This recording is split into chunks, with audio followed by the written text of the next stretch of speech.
Sensitivity is intelligence. With grace and skill, you have abundance. Welcome to the Psychic Hour. Host Kelly Brickel is a psychic medium healer, numerologist, and teacher. Her passions are learning about the soul and energy. Whether it's through spirit, emotion, or vibrational numbers, there's always a pathway of information waiting to help. Now, here is your host of the Psychic Hour, Kelly Brickel.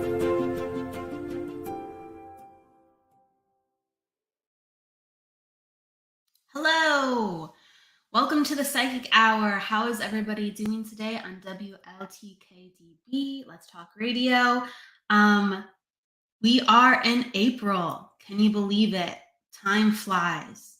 Time flies. This year has gone by so quickly, so fast, but that's, a good thing for the most part. We're getting things done, right? We are living our lives. So it's just a matter of how do you want to live yours. And everyone who's a guest here shares a facet of how they love living their lives, where they found their greatest passion, where they found their greatest truth, where they found these aha moments where life was bigger than themselves. And it just led to further inspiration with, putting themselves out there, with meeting new people, with finding other wonderful individuals along the way.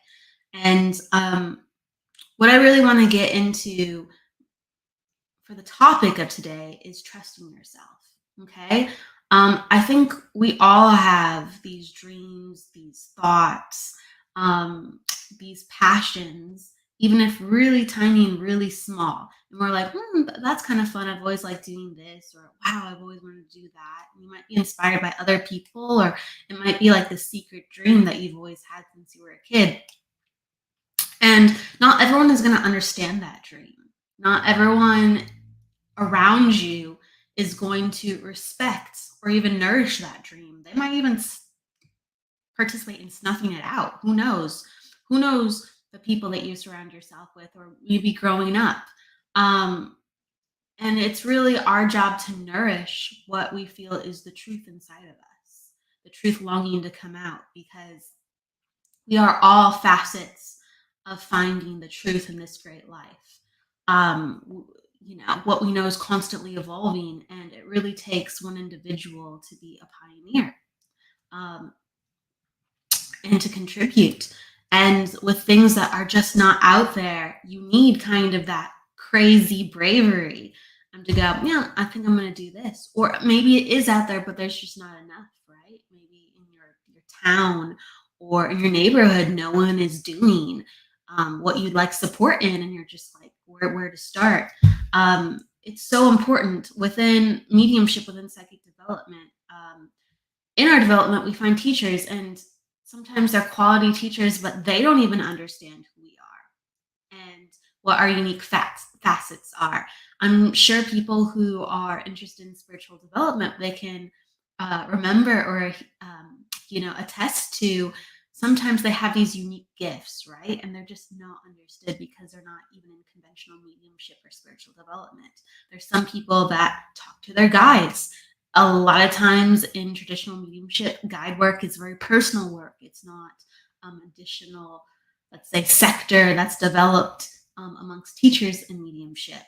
Or people get a lot of, let's say, communication with the spirit in a way that just isn't your typical. And people are like, no, that's not the way to do it. You want to look here, you want to do that. Or let's say you get a lot of information before a reading or before you see somebody.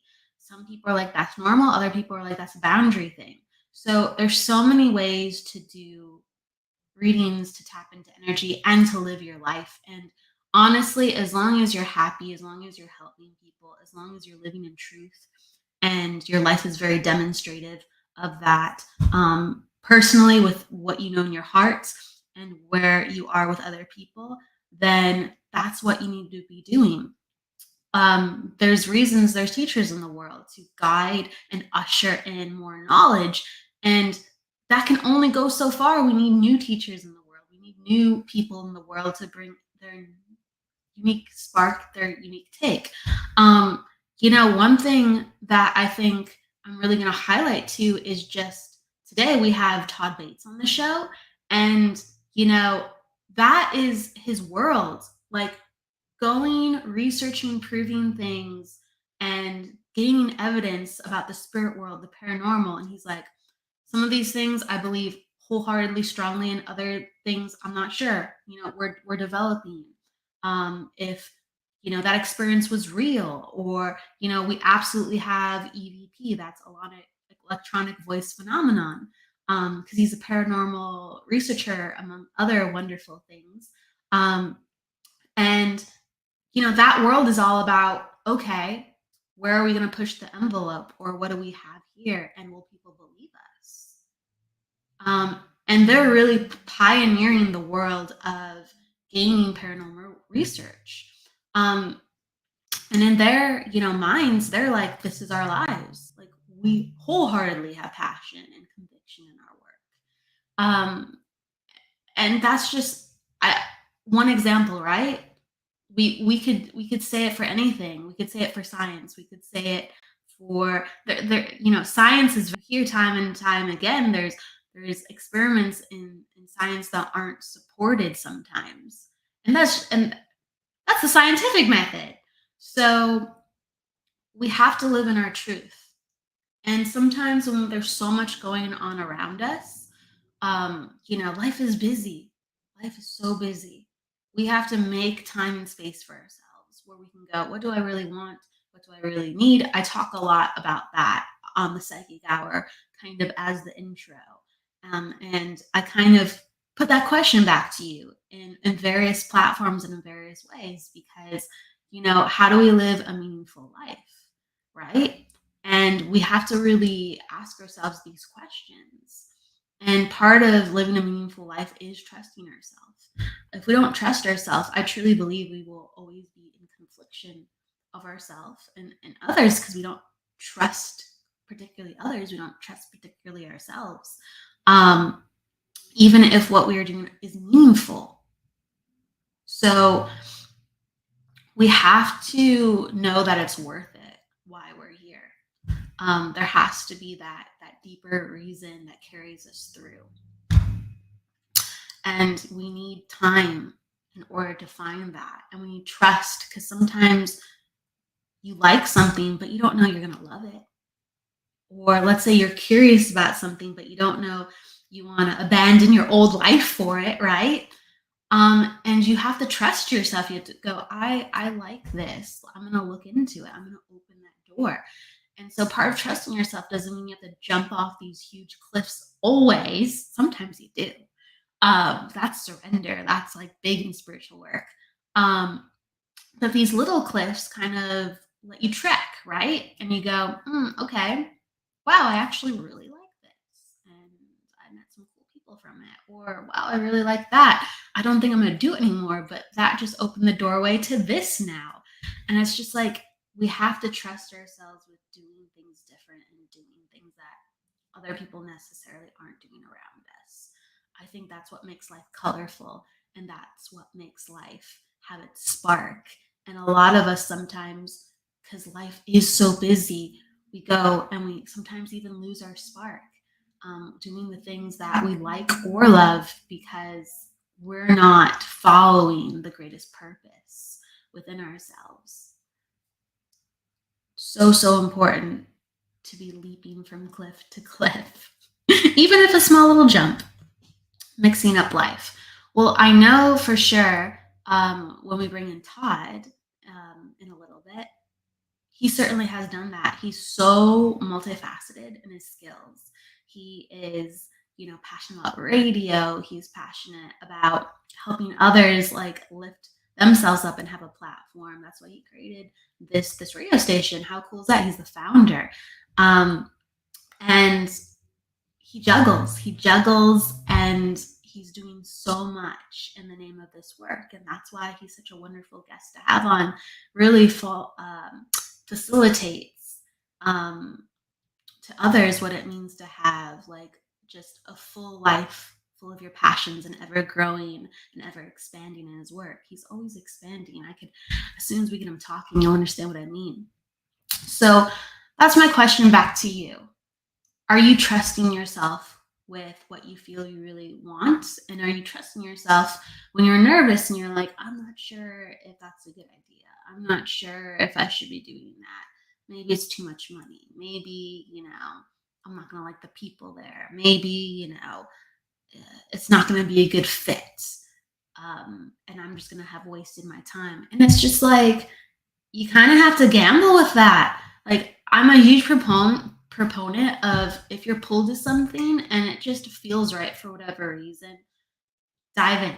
Why is that? Why take the risk, right? Maybe like people are like, well, like money's money, and if I don't completely want to do it, then I'm not sure. Well, here's the thing.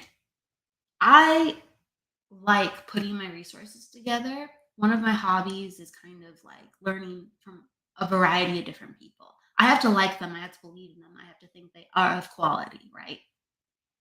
But I, sample many different teachers, many different classes, because I like to understand the way that people think and the perspective. I go, oh, wow, they're teaching mediumship this way. Oh, wow, they're teaching healing this way. Oh, wow, they're teaching psychic this way. And it's not because I want to be that way myself. It's not because I'm just like, oh, wow, like I found the way. It's because I understand how others might see the world of mediumship, how others might have developed themselves. And I go, oh, yeah, I'm familiar with that technique, or I understand where you're coming from. It just helps makes me a more well-rounded person, a more well-rounded teacher, and to have, I think, really solid expectations with others, because I put myself in the role of student so often. It fulfills my soul in multiple ways. So, when I come to class too, I don't always vibe with how everything is being taught. You know, that's normal, and you might not vibe with all the people, right? I don't. When I show up in a new class, it's not like I gain 50 new friends every time. No, but I'm there for just one part of a reason, and that one part gets fulfilled, and it opens up to something else, and opens up to something else, and I can't even guess what it is sometimes. And so, not that you should have, expectations that are exact, but take the leap and trust, and just see where life meets you, because there is a reason. Trust yourself while you're pulled to a certain place, time, person, class. Trust yourself. And that's my advice for you. It makes life very meaningful and fulfilling. We're going to go to break, and when we come back, we're going to bring in Todd and talk about all things paranormal. See you soon.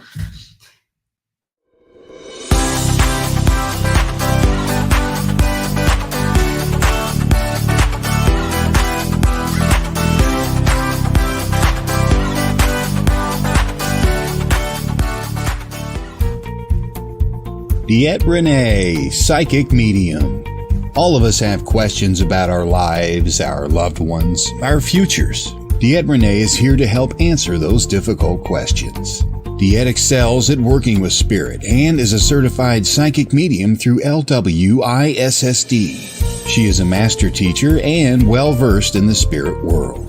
Look, don't trust just any psychic with your deepest thoughts and worries. Trust DeEtte Renee, as she will deliver her very best for you. General readings, past loved ones, finances, your future. Contact DeEtte now on her website, DeEtteRenee.com. That's DeEtteRenee.com.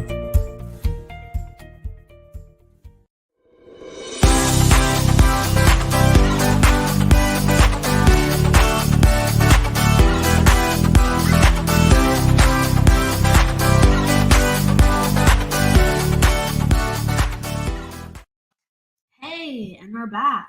So we're going to welcome Todd in. Todd is awesome. He has over 20 years of experience in the paranormal and radio world. He's the founder of WLTK-DB, this very station. He's the host of Haunted Voices, narrator of the show Ghost Finders, and passionate about all things EVP and paranormal. Welcome to the show, Todd. Oh, you're muted. You're muted. There we go. There's the glitch of the show right there. Thank you, Kelly. Thank you so much for having me. Absolutely. It's my pleasure. How you doing today? I'm doing good. I'm doing good. I can't complain. The sun's out. The rain is gone. I'm loving it. A little tired, but a good kind of We're gonna, tired. we're gonna wake you up. Good. Let's do it. Questions on the fly and back to memory lane. So, one of the things I was talking about earlier is just living this multifaceted, passionate life, and being pulled to your interests. And my goodness, you have so many that you've created, evolved, and created even platforms for and a community around because of all your experience in the industry, within radio, within paranormal. Um, Take us back to the beginning, like where you were an individual and you're like, where am I going? Because you have come so far. So let's go to the beginning. Where were you at? And how did you find you wanted to get into all of this? Okay. Paranormal. I love this. This is one of my favorite stories to share, and it's how everything began because I was completely skeptical. I didn't believe in any of this. I don't know. I didn't feel that ghosts couldn't exist. Bigfoot, never heard of them. Aliens, maybe because they made Star Wars. I don't know. That was my mindset back then in 2002. And then I was introduced to there was an ad in the paper. It was near Halloween, and there was a local investigation team here. They had a big following, big tour following. And there was a ghost tour. So I'm like, okay, let's do something different. Let's go on one of these ghost tours and see what these things are like. So we contacted the guy that ran the tours. His name's Jason Snyder, by the way, awesome guy, still doing them to this day. But and he says, yeah, they're great. They're a lot of fun. You know, if you have a camera, you can bring a camera. If you have an analog tape recorder, back then there were analog tape recorders. They were analog, folks, magnetic tape. And he said, you know, you could bring one of those out, and you can record some ghost voices. Later, I learned they were called the EVP, or electronic voice phenomena. So, of course, that piqued my interest immediately, was the ghost voices. Yeah. Okay, that's something that I want to be a part of. So I found a GE shoebox recorder. This thing probably weighed 15 pounds, with the batteries in it 25. But it was a device, and I had the magnetic tape. I had the external microphone, which I highly recommend. Did you guys get that to eliminate the noise within the gear noise and things? But anyway, with these little three pieces of equipment, well, I'm ready to go. So I go to the ghost tour, pull in there, and all these people are running to this old general store. It says it was called the Kibbe General Store. It's an old general store. They were running to the store itself, and I see this little barn in the back, and that's where I went. I left the group. Became a loner, a rebel. There, went back there to the back and climbed on top of the wood pile, had a seat, got my recorder ready, and just started talking to the thin air. Is there anybody? Does anyone want to say anything to me? And I'm giving some time in between. Of course, I didn't hear anything at all. Um, leave the I end the session. It was about 5 minutes, 10 minutes. I did that. Left, went back with the group. We continued the tour, saw some really neat things, learned a lot of great things, talked to Jason quite a bit. So I get home, and now comes the fun part where you have to analyze everything. You have to go through your findings. So I play this through the computer, and I didn't hear anything at first, didn't hear anything. Had the question, is there anybody here? And it was the third question that I asked, is there anybody here that would like to say anything? And that's when I hear this stomp. It was like a stomp Wow. on the tape. Now, and then it goes a little farther. And then you hear this, and I'm going to try my best to do this, but it sounded just like a horse. Very similar to that. It was like a stomp, and then kind of noise that I captured on that cassette. And I'm thinking, how in the world? There's no live animals here. This barn is abandoned. It's caved in. It's. There's no way. The only thing that I can explain is that was what is called residual energy or time repeating itself like a record player playing over and over again. But that uh, piqued my interest, Kelly, right there, right that very moment. I wanted to know, why did I hear that noise on that tape, but I didn't hear it with my naked ear? That doesn't make any sense to me. Oh, I'm a huge believer in that. Sound, the way that it is in the air, you can get past, you can get future, you can get just what, is looping in the present. Energy residue is a real big thing. Absolutely. I think it's so fascinating because you really focus on understanding that through sound. So in my work, I understand things a lot through feeling and visuals. I do get sound from time to time, but like your world really is sound. And so, do you find that you'll hear things, and then they will show up on the the tape recorder, or is it a mixture of you'll hear something but it won't show up on the tape recorder, or you won't hear anything most times, but then it shows up on the tape recorder? It varies, and that's a great question. It varies, and there's actually a completely different name for that. It's actually called electronic noise phenomenon. If you can Oh hear it wow! with your ear, it is a Wow. noise phenomenon that somehow generates the spirit energy somehow manifests itself enough to put off such a vibration as a noise. Uh, Right.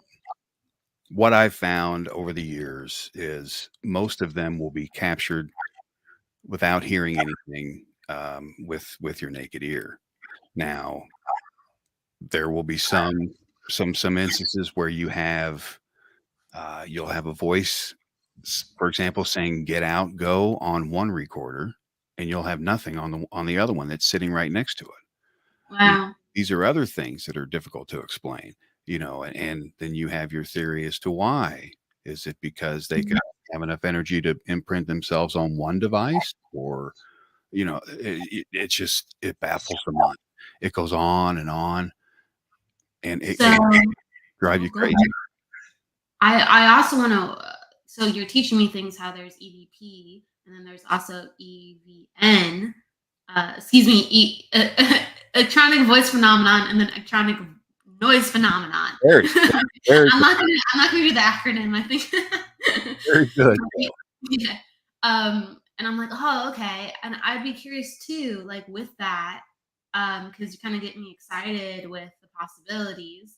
Have you ever had, since with what Todd does, it's paranormal research, so sometimes they have a medium on the premise. Sometimes yes, sometimes no. And so like mediums and psychics, they can hear energy, okay, that let's say not necessarily is physical sound that everyone can hear. So has there been any experiences with like the psychic or the medium where they're like, I heard this, and then it shows up on the tape as well? I have had that happen twice. Okay, so it does happen. It does happen, and I love it, and I cannot stress enough how important it is for these research teams to take a medium with them. Take an intuitive, take an empath, um, bring them, because all you need everything you can out there. Now, don't get me wrong, there's some great equipment is great to have, but one thing that's most valuable is your common sense. Bring that with you. Your medium would be a part of that common sense, because especially if you're there to communicate, which you are, some of us, I'm about as sensitive as a brick, I feel. So I need equipment in order to communicate with the other side, as to where a medium, they can do it through their energy flow, the vibrations and things, and I completely back that. I completely back that. Um, I think it's a great way to not only help the client, but most importantly, help the spirit crossover, perhaps. That's something I don't know how to do. It's something I could suggest, but that could disrupt all kinds of things. You know, you need a medium to kind of help channel these kinds of things through and to help with things like that. I recommend them. I've had them happen. I've had it happen twice to where um, they had a response. They had the response to the question, and they answered, and the medium heard it, and then we did capture it on recorder as well. That was pretty neat. That was pretty incredible. Um, but as far as using them, I recommend it. I couldn't recommend it enough. Sure. What are your, I think that's another, this is a pretty multifaceted, big question in mediumship.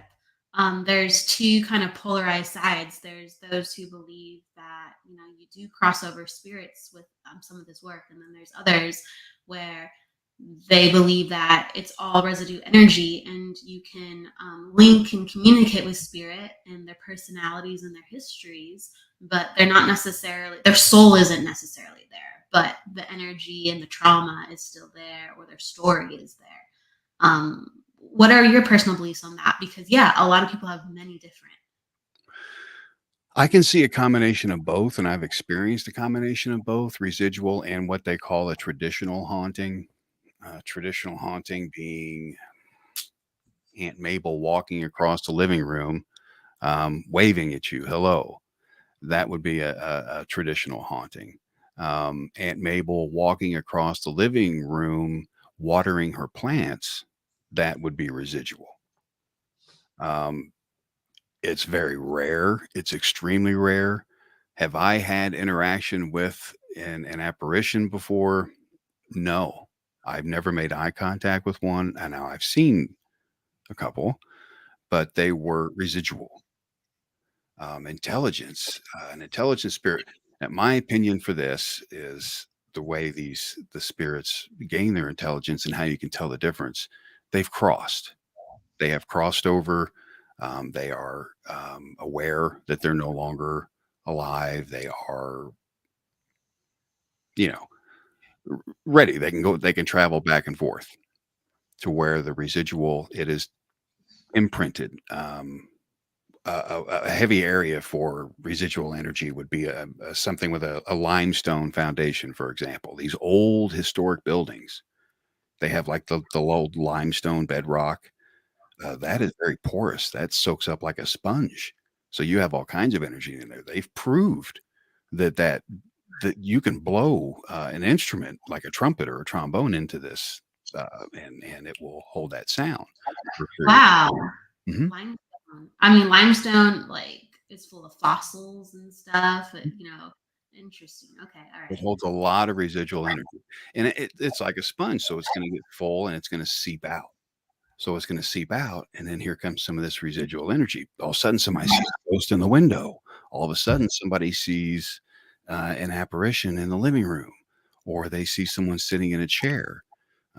You just it could be residual, it could be traditional. There's so many different ties to it, and that's what your team historian is for. If you do have a research team out there, your historian goes out and finds all that information. They track down the homeowners, the abstract of the home, the whole 9 yards, getting it down to the nitty-gritty, who lived there in the past, and then you take that and you collaborate with the rest of your team during the investigation and so forth. Okay, we did a recording. We got a name of Frank. Well, it says here in 1826 that Frank Johnson lived here. Maybe that's who that is. You know, Wow. so that's what the team does as a whole. You have different parts of the team. Like I said, you have your historian, you have your lead investigator. You have to have somebody that does coordinate the whole thing, or people trip over each other. It's terrible. It's hilarious. Like How many it's like watching the Keystone Cops. how many people are usually in a team? You want to keep it between 5 and 7. I always had between 5 and 7. A large team, you don't need a large team. A large team can create a lot of noise. The more people you have, the more noise pollution you have, the more chance for false positives you have. and getting out there, Kelly, your audience as well. It's not our job to prove that spirits exist or anything to anybody. I've been trying to prove it to myself for years. It's one of those things where you're even if you see it, you're going to doubt what you Yeah. saw. I saw. I'm laying on my bed in at the Queen Mary. Several years ago, I was on a speaking circuit, did several conferences, and I spoke out there one year. So I'm laying in my bed, waiting, just relaxing, watching the Indianapolis Colts football game, just relaxing. And I kid you not, I'm just laying there. I've got my hands behind my head like this, just propped up on the pillow, and right across the room, about at that pace, at a slow pace, comes this bellboy looking. Clothing was tattered, it was just blowing in the back a little bit. I could see you could tell that this was a human figure, and it just zipped across the room, went right through the wall and out. Uh, Walking down the hallway. Have you ever had a moment where you said, "Hi, how you doing?" And then they answered back, "Oh, doing great, yourself." And then you look back and they're not there. You ever had that moment? I have seen people disappear, but I've never had them talk back to me as they disappear.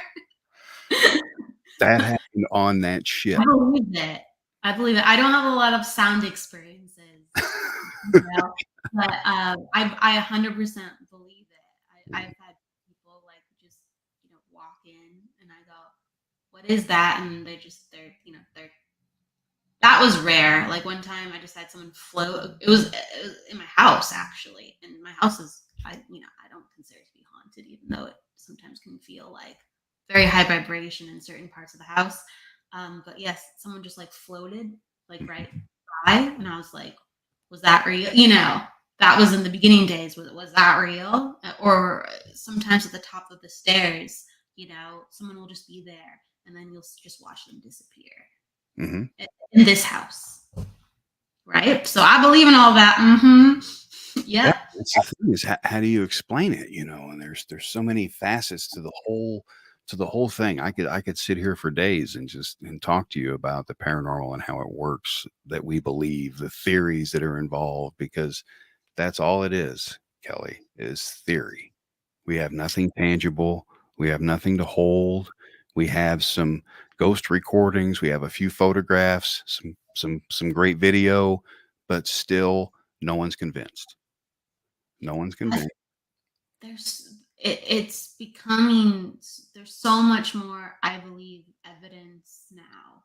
You know what I mean? Mhm. Like things are just stacking upon each other, and everyone's collaborating to a certain degree, and I do think things are being tested scientifically in a way. It's not largely out there. It's not like, hey, we're really researching, cracking down on this. It's like independent stuff, with people's personal experiences and passions, and I think it's going to change like a lot in the next like 15 years. I really do. I hope. I hope, and I see change as well. What I see, and I see it becoming more. It's more mainstream than what it used to be. It's not as taboo Yeah. as what it used to be. Now, the problem is you have a lot of good research teams out there. Their time is being used horribly by some people just wanting some free entertainment on a weekend, trying to get an investigation team out there and saying that their place is haunted. So you have Well, to be careful. If you're just starting a research team out there, get a hold of some veterans. Get on any social media platform. You can find some good veterans. Get a hold of anybody out there. Ask questions. Don't be afraid to ask questions, because there's a lot of people out there that will just use you for free entertainment. And they're just wanting to get something from you, to see what it's like to watch all the popular television shows and things like that. So use common sense when it comes to that, of course. Definitely use common sense. You just don't want any Tom, Dick, and Harry in your home either. You want to, as a client, you want to be sure that it's a reputable team as well. Just because you show up in a polo doesn't mean you're a reputable investigator. You you need to interview. You need to, the client needs to be aware just as much as the investigator needs to be aware, because there's a lot of crazy people out there. A lot of teams quit doing residential investigations for that reason. And it's sad because they're being used, abused. There's a lot of life threatening things that have happened as well. I've known of people that have been chased out with firearms, you name it. It gets Wow. crazy out there because you are in someone else's home.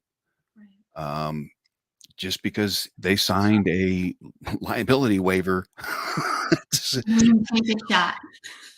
Folks, use your head out there. You're in other people's homes, so be careful. Just be careful. And of course, never do it alone. I never recommend anybody investigating alone. There should always be someone in teams. There should always be going someplace in teams, even within the house. While you're in there, folks, go in teams of two. Not just because safety reasons. Always want a witness. You always want a witness, because if I went into a room and saw the greatest apparition of all times, Kelly, Right. and I forgot my camera and no one's with me, well, I just saw the greatest apparition of all time, but I didn't get to share it with anybody. See, so It's true. It's true. Like you really, there has to be like that structure and professionalism, and you have to think things through like that, because if you're just winging it, okay, but you're not going to get the documentation, and that's kind of why you're there. I would imagine that's why a paranormal research team is there, to get the evidence, to get the documentation, to get the recordings. um, I do think it's really important that you do talk about like how you need, recommendations, for people to, hire real people, for people to get real help, because I mean, I'll just give you my feedback. Like when I got into this, world of energy, right, and I was just like learning about things and kind of taking in what the world thought about spirits and ghosts or mediumship or psychic, right? I would watch like let's say a show where they're, researching, going on premises, trying to find, ghosts or help heal a house, and the Discovery Channel shows, right, yeah, back in the day.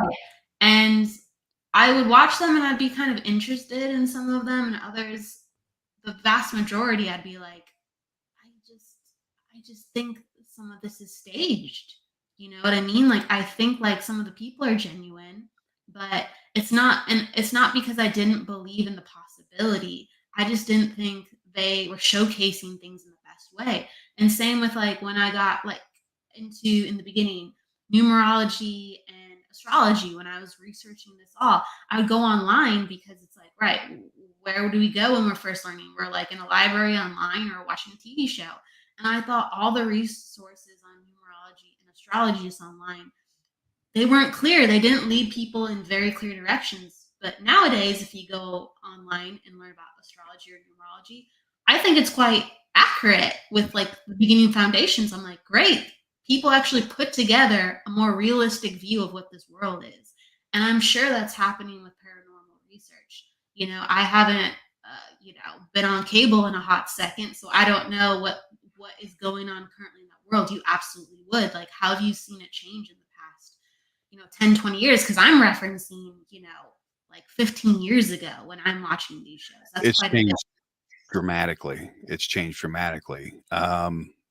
With television. Television definitely sparked that up. It also sparked up the equipment, which also got a lot of great people. It woke a lot of great people up out there, a lot of great minds, and they're out there building some really nice equipment, paranormal equipment.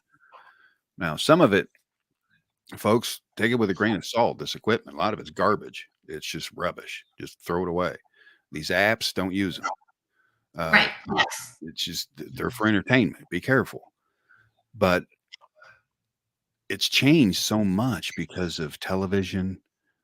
People are more open to talk about it now. They're willing to come out and share their experiences. And what I found, I'm not as active as in the field as I used to be. I mean, I'm doing some things on the side. It's not much. I'm slowly getting back into it because I get obsessed. I want to know why, and I We won't. love it. So I have to really monitor what I'm. There we go.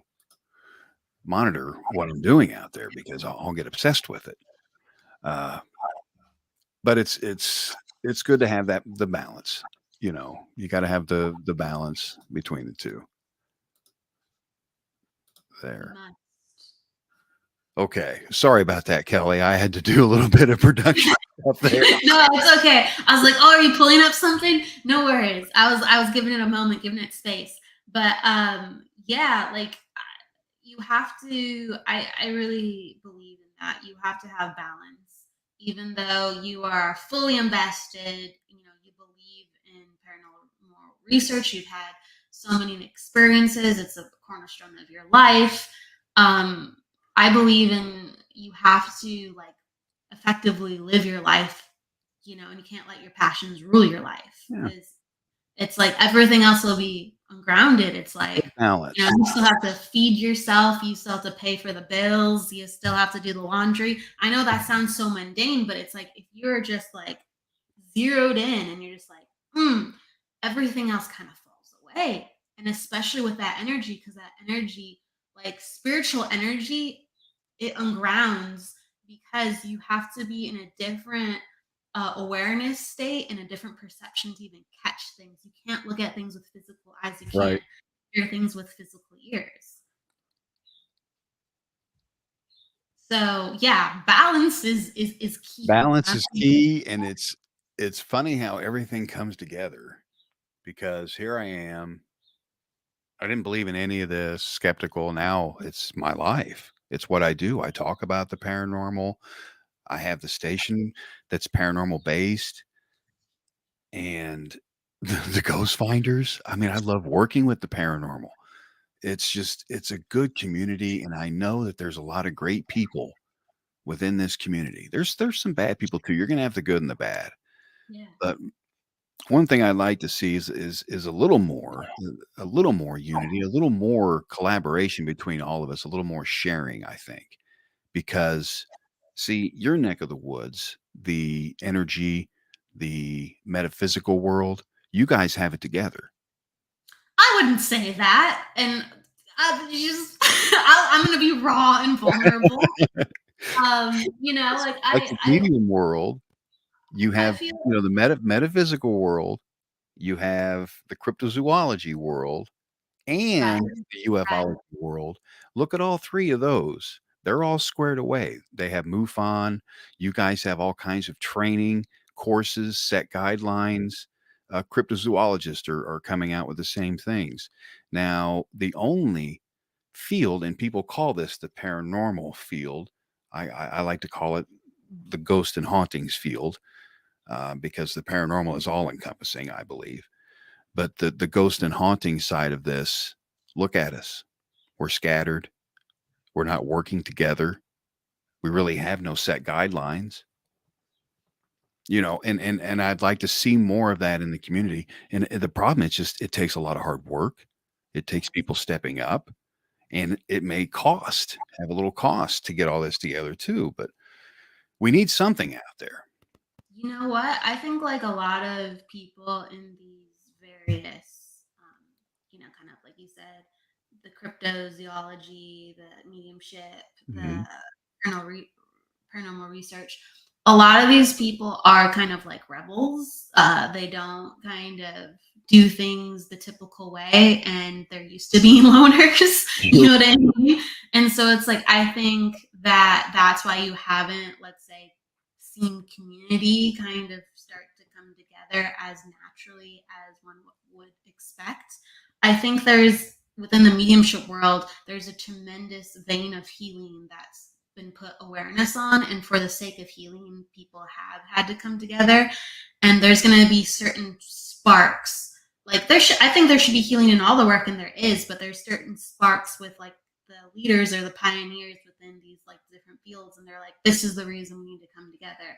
And so mediumship has been around for quite a bit, and so we've had time to put it together, right? Right. But we're still, just me being one voice of the many for mediumship and the psychic world. There's a lot of people still getting it together. There's a lot of rules and regulations that really don't fit a lot of people. And then there's a lot of people that do things their own way. And it's like, yeah, we need a little bit of rules and regulations to that. Like people are still figuring it out. And I think that's why I enjoy talking about it so much more than getting out there in the field. Now, I've been out there in the field, Kelly. I've had the hell scared out of me. I tell you what, if we have time, there's something that I want to share because it just goes to show you that things can happen anytime and anyone can change their mind at any given moment. And there was something I was asked to do several years ago called the Ashmore experiment. Yeah, I wanted to ask about that. Yes. This was at Ashmore Estates in Ashmore, Illinois, and it was with our local news team, Channel 10, a CBS affiliate. The weatherman, Kevin Orpert, he wanted to he contacted me. He says he wanted to have a team of skeptics and he wanted to have a team of believers. Well, he brought them both to the Ashmore Estates and had me head up the whole thing and go in there and teach them how to do this, show them how to do this. And they used my equipment and everything. And we had that experiment that went all weekend long. And these people, these skeptics, I, they were skeptical about being skeptic. I mean, I believe it. they were really, really skittish. And unfortunately, all of them left skeptics. Now, Kevin, the weatherman, was a skeptic as well. But what had happened was he was out front. Now, I was with one of the teams doing a recording session. He was out front with the cameraman getting ready to do a live thing, and he fell. And all of a sudden, I hear my name being screamed on the radio to come down there and help. And I rush down there. There he is. What had happened? He had saw something behind the nurse's station, an apparition behind the nurse's station that startled him. He stepped back, tripped, and broke his shoulder. Oh no. So it dislocated his shoulder. So for weeks he was doing the local weather with the sling on. Wow. But he's not a skeptic anymore. He believes. Wow. And he was the one I was worried about the most. So it's not about us proving, hey, we're going to bring you to this haunted location and we're going to prove to you, because you can't do that. He had to have his own experience, which he did, and that changed him for the rest of his life. Yeah. I totally believe in that mentality and attitude. You can't make anyone believe. It has to spontaneously happen, be the right time for the person. It can even gradually happen, right? But it has to be the right time for the person. I do believe that there are people so, ingrained in this work and so much a light for this work that they can, turn on those switches within other people, because I believe we all share energy, we all share thoughts, we all share feelings. Yeah. So sometimes somebody can open that light up for somebody, but you can never look at it that way, because that's enormous unnecessarily pressure you can never control. You could be the most, there could be the most amazing apparition in the room and someone will not have eyes to see it, because they're like, there's no way that's real, or it's so subtle that they don't see it. And it's so hard. It was hard for me when I saw the first one I saw was of a little girl. That's the little Sally's house in Kansas. And it was so hard for me to accept that I saw that, because I could see her and I could see the cabinets behind her, through her, looking directly through her. So that, and I had to talk to a Catholic priest about seeing it. I was questioning my own sanity. I thought I was going crazy or needed new medication or something. But no, it was each time I had, well, the second one I saw was a shared experience. But most of them were by myself. I was alone, either in my room. That one, there were three of us that saw her, so that helps validate. That's called a collective apparition when more than one person sees that. But there's so many things with the human mind, and it's, do we see them all the time? Yet our minds are closed; they're just shut off, so we don't see them all the time unless we're concentrating on it. So many things that I went over in my mind all these years, 20 plus years. Yeah. It. There's all that. I do think there's seriously, like, for instance, you can have, let's say, energy sensitive people or, intuitive psychic mediums in a room, and they're not going to see, just like in your paranormal research, they're not going to pick up on everything in the exact way. Mhm. But what starts validating things is when you have commonalities, or, you can write things down or describe things where you're not feeding off each other. You're literally seeing and building on the same thing. Right. So you can, do that in a way where it's like, don't tell me, let's all write it down, or you can just start talking and, you have someone separately, let's say with the paranormal research, like the historian of the group, or let's say the loved one that knows, the history of what happened. They can go, yep, that's right. Yep, that's right. And it becomes this collaborative effort. And then you really start to know that you aren't seeing things, you aren't hearing things, like this stuff definitely exists outside of you, and you can't just turn your back on that world because it's real. I know. Yeah, and there's plenty of things, like, my gosh, like, even let's say, I'm a big fan of finding a teacher to help guide you, or finding people with more experience in the field, any field, because it gets you to where you're going faster. It gives you perspectives, um, you wouldn't otherwise have. And there's times where I've been, developing with another medium, and they're like, okay, I want you to tune into that. And I'll be like, I'm not picking up on anything. And they're like, look over here or do this. And I'll be like, oh, you know what I mean? And I've been able to do that with my students too. I'm like, look over here, and in that way, focus this way or feel in this way. And they're like, oh, right.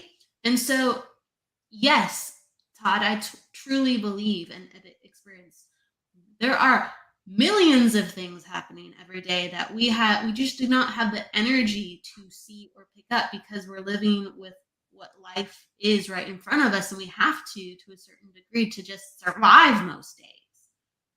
Yeah. We have to really go to that space and be like, I'm putting my attention on that now, and then we'll only still see a fraction. It's a tough sell. And that's why a lot of people won't do it.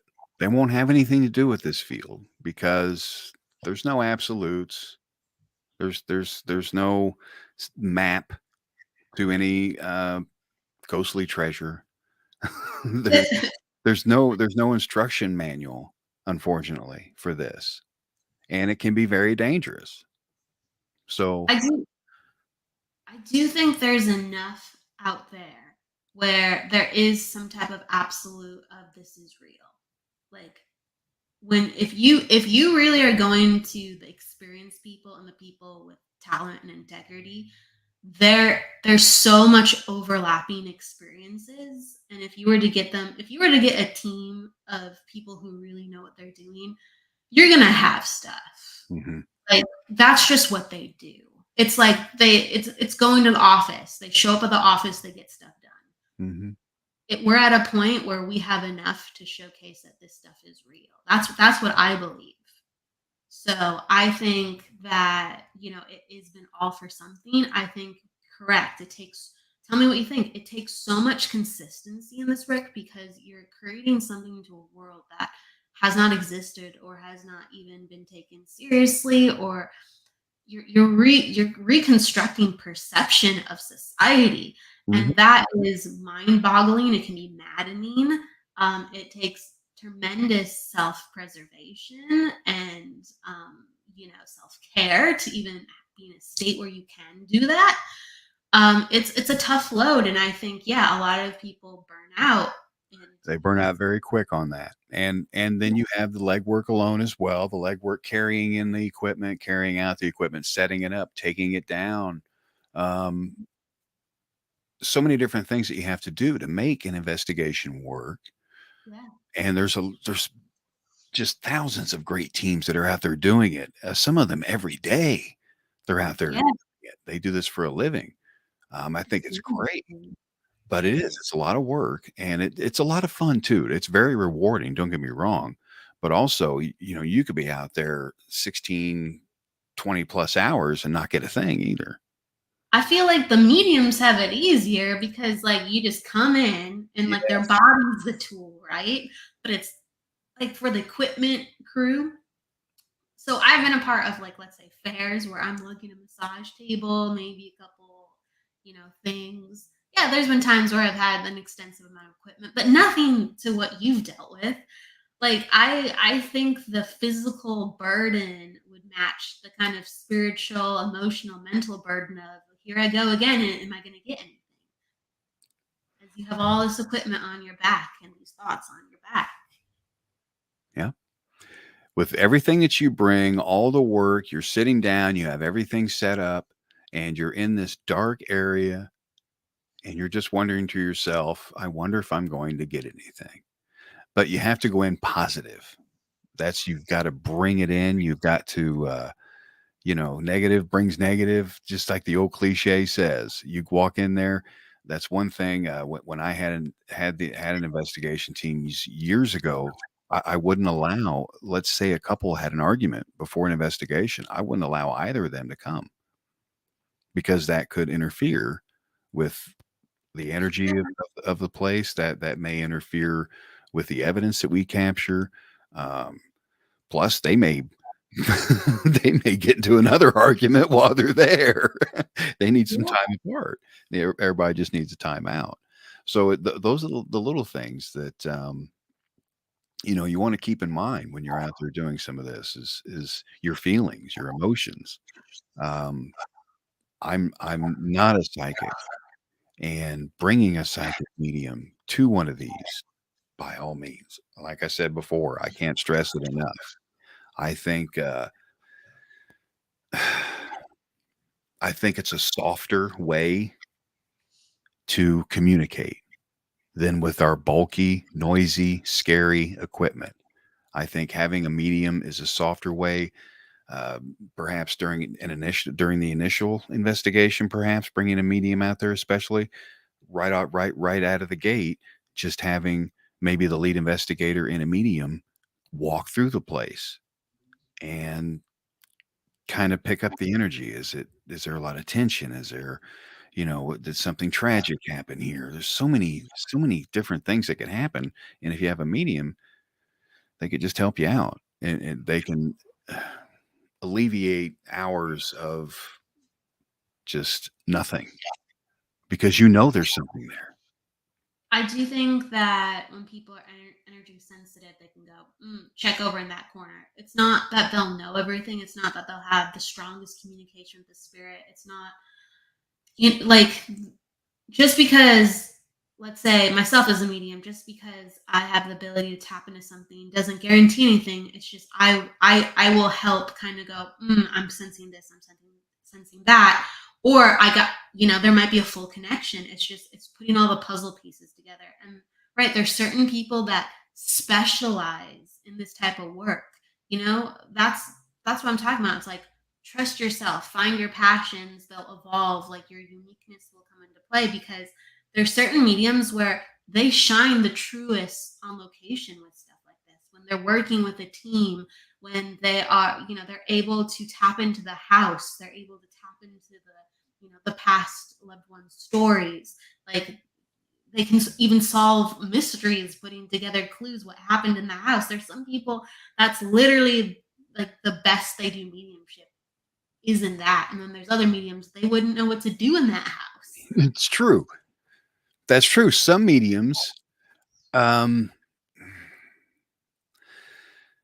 some can hear, what do they call it? Clairaudient. Some are Yes, clairaudient. But if a spirit came out, if they saw an apparition, my goodness, the medium would fly out the window. They'd be gone. Well, There's that. there's there's some that, and so you do have that factor. You have to be, you can't be very skittish. You have to have some tough skin to be. I think you have to have tough skin to be a medium anyway, because you're always being interrupted. You know, Yeah. Whether in obvious ways or not obvious ways, correct. Your life is largely not your own because you're picking up other things on other people or other situations like that are not even local. Yeah. yeah, But it's easier than you'd expect unless someone's like really like in the trenches, and then they have to they have to kind of like, ooh, dial back your life. We got to make sure your body works. yeah. The added bonus It's easier than you'd expect, and it's more difficult than you would expect in certain categories. Does makes that make sense? So that it's makes livable. It's very livable. yeah, that makes sense. Yeah. So, what I want to know, what got you into? So you kind of had this experience with voice So young now. how the station exploded came Yeah, about, how did the dice get rolling how it and came explode? about was back in 2004. um, I started teaching lessons to people, EVP lessons, teaching them how to capture ghost voices out there for free.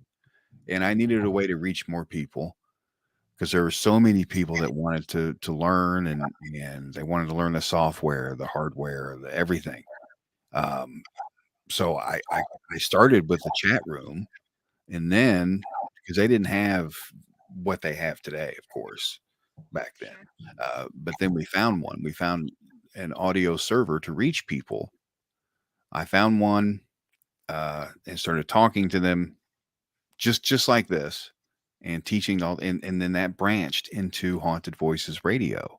The website was called hauntedvoices.com, and it branched into Haunted Voices Radio because we would have people out in the field.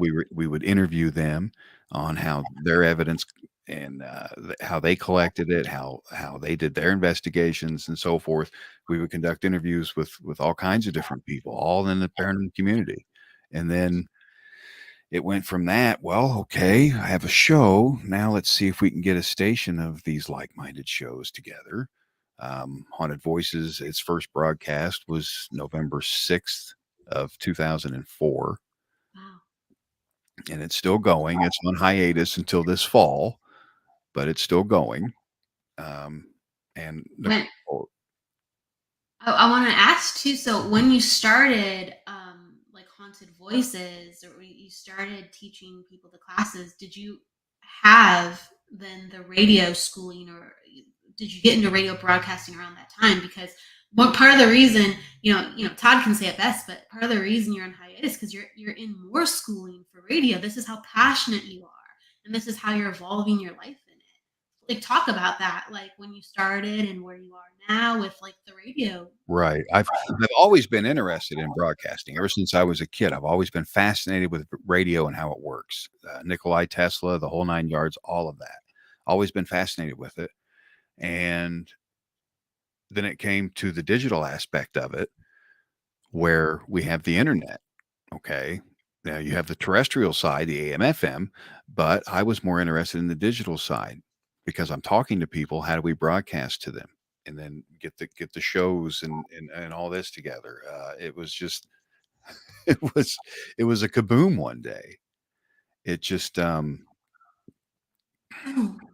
the broadcasting school came whenever I had a station before this one, okay, in Chicago, and I wanted to make that station the best I possibly could. So I put myself through school, and then everything I learned, I put into that station, sold it for a profit.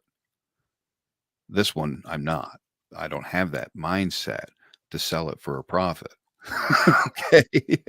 This one, I want it to be a place where people can come, like-minded people can come and learn from each other. They can comment, they can see one another. There's all kinds of different ways that you can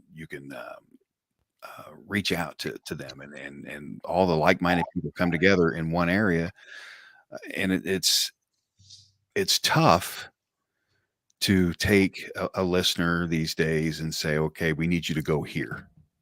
No, these days you have to bring the show to the listener. Okay, they want it right there on their Facebook, they want it right there on their YouTube, and so forth. So that's where we're at today, Kelly, with the broadcasting. Is broadcasting it to these different streams now, these social media networks. It also goes to the website, and that's where the station came about. It's come so far from just an idea, and then having something on a tiny little audio server overseas reach all these different people. It just completely amazes me how you can reach so many people. And yeah, I mean, it's been a passion. It's always going to be a passion. But the training part, the broadcasting school, I use that to um, just help fill this empty void of of radio that I can't fill, because here it's all around us, just like this. Swipe, swipe, swipe. There it is. But we can't grab it. It's not tangible. So it's very similar to the paranormal community as well. It's something that it's there, but you can't see it. You know, so I love it. I'm just very passionate about it. And radio, sound, spirit, it all comes together and it's constantly evolving within your life. Like when you're done with this next phase of schooling, you might find yourself somewhere else within the field. What I'd like to do, I'm currently full-time student, and I enjoy being a student because you learn so much about yourself and pushing your limits. But it's what can be done with today's technology. That's what I'm going in there for. Information technology. I wanna learn about the latest technology is what I'm in there learning, and I want to take that newfound information and put it into the station and just blow it out of the water. Just find a crystal clear way, a concise way, a perfect way, a great way to reach other people, to where they just boom, click a button, there it is. An experience, give them an experience like they've never had. Something special they can take away, something educational, something entertaining. Those are the things that I'm looking for these days. And it's tough. It's tough to make the paranormal entertaining because some of it's pretty boring. It really is. It's dry. Some of it's pretty dry. But for the people that are like-minded, that want to learn, they'll come, they'll find it. They'll seek it out. And I'm banking on that. I think that if you actually look at the field within itself, to me, it's not dry, but the one dry thing is you can be on location for hours and hours and hours, right? Yeah. But like the way that you showcase that could be in so many different ways, like where you're teaching people more about equipment, you're teaching people more about, the camaraderie of assembling the right team. Mhm. You said always show up with a positive mindset. Like energy attracts like energy. Those are tools that completely change the way that you are going to get contact Yeah. with energy on location. I think that's what I think. Like, you're just kind of inspiring me because you're like, well, sometimes it can be boring, but it sounds like, Todd, you have so much experience that you could really formulate like classes or even a show where you're showing people really the heart and how cool that this can be because you have all the tools ready to go. Never really thought of that. I mean, because the way things are shot now, they're in kind of this format that has been kind of replayed a lot, and you could rechange the format because you know all the ins and outs. That's quite the possibility. Feels good. Just I gotta like say. I like it. I like it. But it is wonderful because, Todd usually comes in, he's like, "Oh, I'm trying this out," or, "I've been learning about this," and I like it. I like that, you are always stimulated and there's like a twinkle in your eye, right? That's always wonderful when you're leading the helm. So thank you for that energy. Um, where do you see yourself going in the next? We kind of talked maybe about one little nugget, but where do you see yourself going in the next like 10 years with this? Wow, in the next 10 years, what I would like to see is a company large enough to sustain itself and buy each host that has a show with the station, their own equipment, send it right to their home, show them how to set it up. That's where I see myself in 10 years. I see myself having a business such as that, to where they want a show, they want everything done for them, all the technical work, everything's taken care of. They just show up, provide the guests, we take care of the rest, and we even provide the computers, the microphones, the audio equipment, whatever they need. That's where I see myself in 10 years. That's coming. The technology, it's all there. It's Yes, already there. technology is coming. I have ideas, and they're sound ideas, and they're going to make people happy. They're going to make people be the most of themselves that they possibly can. They're going to break them out of their comfort zones, and they're going to get on there. I want people to have shows. There's so many things to talk about. So many things to talk about. Do it. So true. It's so true. That's why it's like some of these things can never be boring in the right hands. You know what I mean? Like there's so much to talk about and to go over, and that people just don't know. So I want to ask you, this is like kind of, I think, a multifaceted question, but I really do want to know, what do you feel when you've been out on location, or just let's say any moment regarding your paranormal like journey with self? What has been the moment that has given you the greatest fear? And then what is the moment that has given you the greatest peace? Whew, what a great question, Kelly. Very good. Um, the biggest fear was when I had brought the entities from the Sally house home with me, and it affected my children. My daughter saw her at the end of her bed, ran in there with mom and dad, terrified. That was my biggest fear, was, oh my goodness. And my biggest relief was of the same thing, was that is the house that both began my career and ended it. It ended it. And me there was a team of people that helped rid the home of these things and get them back there. That was the big relief for me. Was What's the backstory on that so I can understand okay. too? It's a small colonial home in Atchison, Kansas. The story behind that is she was an 8-year-old girl. She was going to have she had appendicitis. They were taking her appendix out. They didn't give her enough ether. Basically, she woke up during the surgery. No, Yeah, no. and died, of course. Um, she's fixated with fire. She'll set the people that live there. Deb and Tony Pickman lived in the home. They were just completely haunted by this little girl. She would burn the flowers. Tony would buy her flowers. She would burn just the center of them. Wow. It was real strange things she would do with fire. Set dolls on fire on the staircase. Strange things like that. So I started investigating the home and working with the Pickmans and things. And of course, I get burned, I get scratched, and I'm seeing a remote control melt right before my eyes. Crazy things like this. Wow.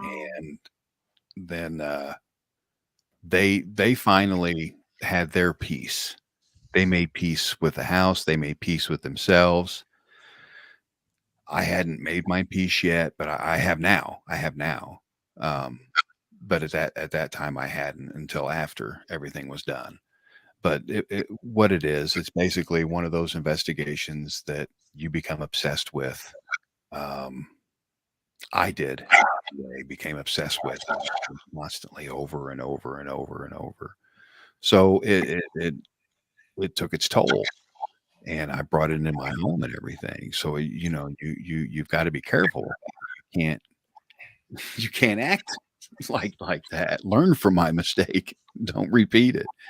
Just stay away from the place. That's I mean, it's still right now they have it. It's a overnight stay. You can stay in there overnight if you want. Now they're making like an amusement park out of the thing. It's Wow. don't go there, people. Just don't go there.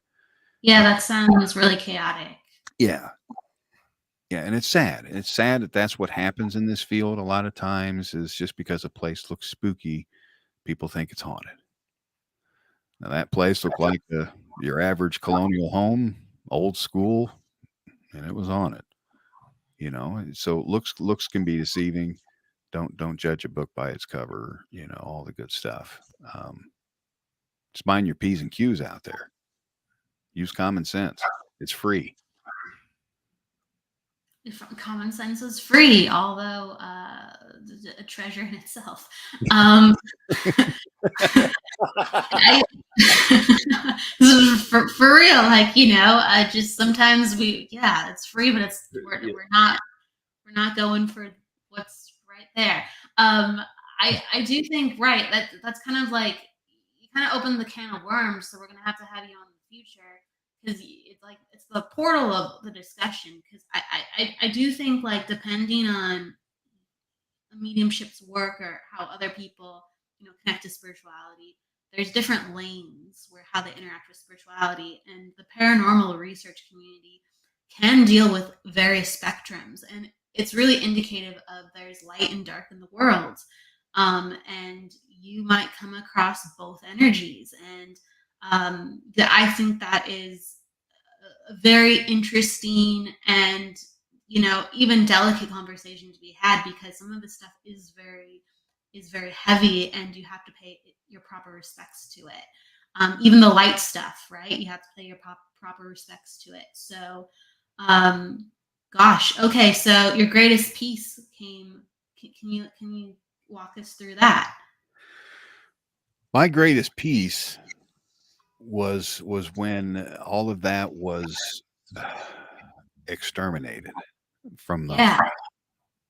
it was like living in a tense horror movie.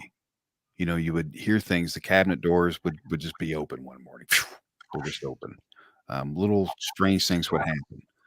Uh, so the biggest relief for me was when that mistake that I had made of bringing them in and not giving them closure while I was there, that mistake, I learned from it. Thank God. So, but it's one of those mistakes. Sometimes they're not forgiven. So I'm thankful for that. So that was my biggest relief was when that was abolished, Well, when that was just rated from huge. the home. Gotcha. Yeah, because it Thankful was just for doing that. so It was personal. it. So personal. I was What's saying because oh, go ahead, go ahead. no? I was asking you what. I was just saying, your greatest fear and your greatest peace within this work, it was wrapped up in something so personal, your family. Mhm. Like that, yeah, that's like a whole nother level. Yeah. Sometimes you can have energy that does trail home with you. And so that can happen in various forms. And yeah, again, that's why I'm saying we have to have you on another time, because that's down the rabbit hole. Um, that's not a typical situation, but it does happen. And so a lot of things, in the paranormal and the spiritual world, like there's going to be like these glimmers of, wow, didn't expect that, or that's new frontier, or what's going on here. And early, that's why it's so important to have these discussions and to come together and to have experts have the discussions, because you have so many years behind you and you're still kind of scratching your head, but at least we can have a logical, kind of common Right. sense rather than fear and right, and because woof, the rabbit hole goes deep. That's what I'm saying. Yeah. Get out the waiters.